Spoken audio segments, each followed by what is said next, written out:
Assalamualaikum warahmatullahi wabarakatuh. Kami dari kelompok 10 yang beranggotakan saya Alida Nuril, NPM 100518136 dan teman saya Namira Magesti 100518144. Di sini kami menggunakan metode yaitu uji dua rata-rata sampel berpasangan parametrik Wilcoxon. Di sini kami mengambil data dari skripsi yang berjudul Efektivitas Pelatihan Kontrol Diri atau Self-Control Training dalam menurunkan kecenderungan kenakalan remaja di Madrasah Aliyah Negeri Yogyakarta II. Penelitian ini bertujuan untuk mengetahui keefektifan pelatihan kontrol diri dalam menurunkan kecenderungan kenakalan remaja. Karakteristik subjeknya yang pertama yaitu siswa memiliki skor kecenderungan kenakalan remaja yang mendekati sedang hingga tinggi. Lalu yang kedua, berumur 15-18 tahun yang termasuk kategori remaja tengah. Lalu kelompok eksperimen mendapatkan perlakuan berupa pelatihan kontrol diri selama 485 menit. Desain yang digunakannya adalah one group pretest post-test design. Variabel pada penelitian ini yaitu variabel bebasnya pelatihan kontrol diri atau self-control training. Lalu variabel terikatnya yaitu kenakalan remaja. Deskripsi data berikut ini adalah tabel data penelitian, di mana terdapat 12 subjek. Data terdiri dari 12 data yang saling berpasangan yaitu pretest dan posttest.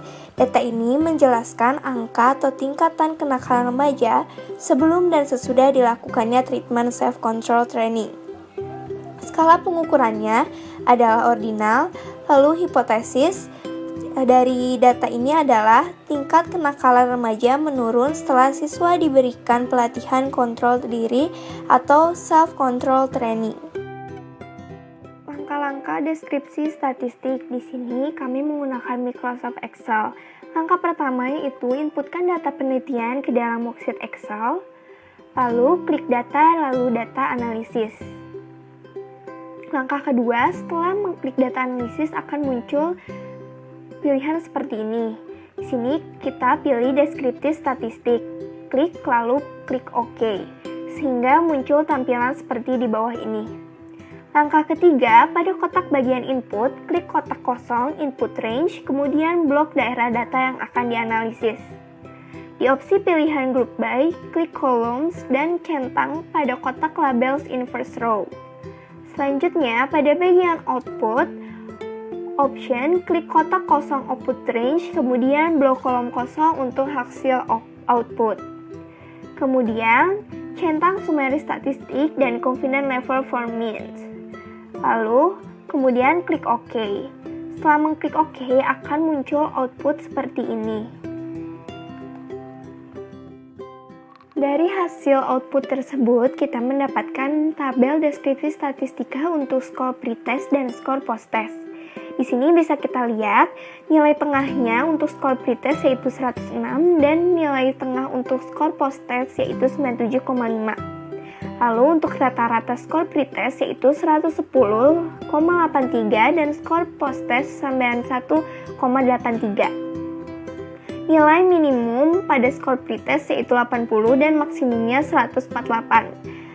Lalu skor posttest nilai minimumnya adalah 52 dan maksimumnya 125. Selebihnya kita bisa lihat di dalam tabel deskripsi statistika di bawah ini. Sebelum dilakukan uji Wilcoxon, kita melakukan uji homogenitas, di mana hipotesis untuk data ini yaitu H0 varians kedua kelompok adalah homogen dan H1 adalah varians kedua kelompok adalah heterogen dengan taraf signifikannya adalah 0,05. Dan untuk uji statistikanya menggunakan social science statistik dengan mengakses webnya dan mengklik option calculators. Setelah itu memilih Levens test of homogeneity. Setelah itu masukkan data dari kedua kelompok tersebut. Untuk pretest memasukkan ke sampel 1 dan posttest masukkan ke sampel 2 lalu klik calculate dan hasilnya akan muncul yaitu nilai eventnya dengan simbol F bernilai 0,623 dan nilai p-value adalah 0,43 yang berarti H0 diterima karena p-value lebih besar dari 0,05. Kesimpulan uji homogenitas ini adalah varians kedua kelompok adalah homogen atau sama. Selanjutnya kita menguji uji Wilcoxon. Wilcoxon, di mana uji Wilcoxon digunakan ketika data yang diuji merupakan data yang berpasangan yang salah satu datanya berdistribusi tidak normal dan datanya merupakan data yang homogen, atau jika data tersebut merupakan data yang ordinal. Untuk data yang ordinal ini tidak diperlukan untuk menguji normalitas data tersebut. Uji Wilcoxon untuk data ini adalah H0, tidak terdapat perbedaan rata-rata tingkatan kenakalan remaja sebelum dan sesudah dilakukannya treatment, dan H1 adalah terdapat perbedaan rata-rata kenakalan antara sebelum dan sesudah dilakukannya treatment. Pengujian ini mempunyai taraf signifikan 0,05 dan untuk uji statistikanya menggunakan social science statistik dengan mengakses webnya dan mengklik option kalkulator dan memilih Wilcoxon Sign Ranks. Setelah dipastikan data telah memenuhi persyaratan uji Wilcoxon, maka klik Take Me to the Calculator dan mengisi data pretest ke treatment 1 dan posttest ke treatment 2. Selanjutnya memilih option 0,05 dan one tailed. Kemudian akan muncul hasil di mana Z value bernilai minus 2,51 dan P value bernilai 0,006, yang berarti H0 ditolak karena P value kurang dari 0,05. Kesimpulan dari uji Wilcoxon ini adalah terdapat perbedaan rata-rata tingkat kenakalan remaja antara sebelum dan sesudah treatment. Untuk kesimpulan akhir dari data ini adalah untuk uji homogenitas, kedua data tersebut merupakan data yang homogen karena nilai p-value yaitu 0,438 lebih besar dari 0,05. Untuk uji Wilcoxon, data tersebut merupakan data yang signifikan, dan dari pengujian yang ada disimpulkan bahwa terdapat perbedaan rata-rata tingkatan kenakalan antara sebelum dan sesudah dilakukannya treatment karena p-value yang bernilai 0,0604 kurang dari 0,05 sehingga H0 ditolak. Dapat ditarik kesimpulan bahwa pelatihan kontrol diri atau self-control training adalah efektif dalam menurunkan kecenderungan kenakalan pada remaja sehingga hipotesis yang diujikan terbukti.